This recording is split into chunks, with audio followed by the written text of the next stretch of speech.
machine's analyzing the bit now.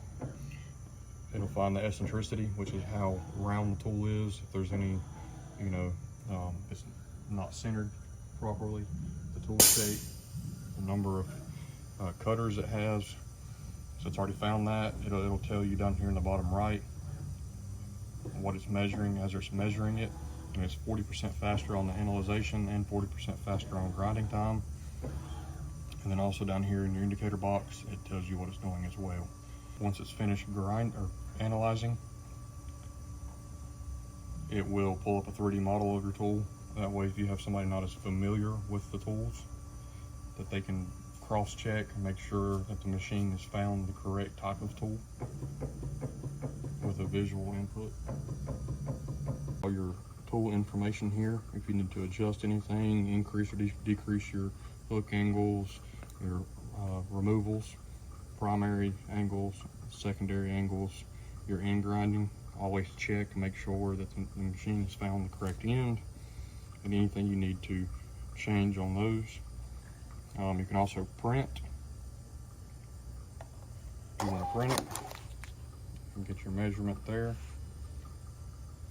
We'll exit out of it. If you want to build a program, you come over here to presets, and then from there you can build a new profile. You can set everything with how small or how large you want to do. If you want it to do flute grinding, you can prefer to do it or not to do it, however you want to set it to build those profiles. Like I said, so if you have specific customers that send in the same type of tool every week and you're doing a large quantity of them, you don't have to go in and reset everything or reprogram everything. You can have a file saved just for that customer. Once you have everything set, you can save it. It also has automatic grinding enabled. So on previous software versions, you had to manually tell the machine to grind. Now it will do a self-check. If everything checks within the parameters that you have set, it will automatically go ahead and start grinding after it is analyzed, and you can name it whatever customer name you want. Save and exit. You have a wheel measuring page, gives you a 3D model of your wheels, also with the diameters. You can wheel measure here to compensate for wheel wear.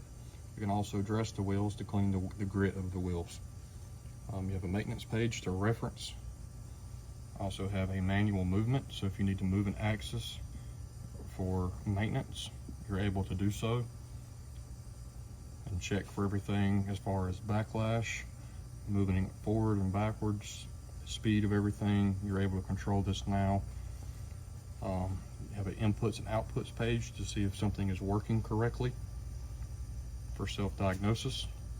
Calibration page, and then your axis page if you want to adjust how fast it travels in and out during grinding. You're able to do so with all the axes here.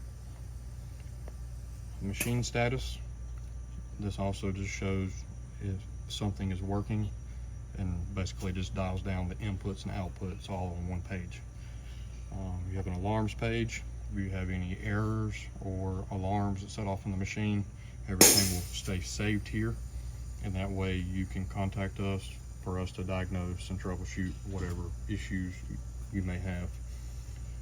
There's also an events page. It keeps record of everything that is ground. We have a weekly, a yearly, a monthly, and a total. You can also come in and you can search for the last 24 hours, the number of cutters, the type of tool, the size of the tool. It'll also record your analysis time. Also has grinding time, and then total machine use. So it'll show each date and the total time that is used on the machine. In the general settings here in the bottom, you have your Wi-Fi page to connect the machine Wi-Fi, where you can direct connect it. You're able to set it in millimeters inch or millimeters an inch, and you're able to switch back to the old version of the software if it is needed.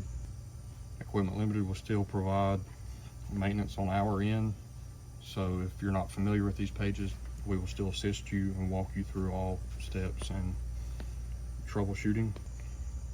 As I said before, in the bottom of the page here, we have an indicator box. It shows the machine is stopped. It's at idle. If you click on the icon here, it shows the little person. You're able to change your language preferences.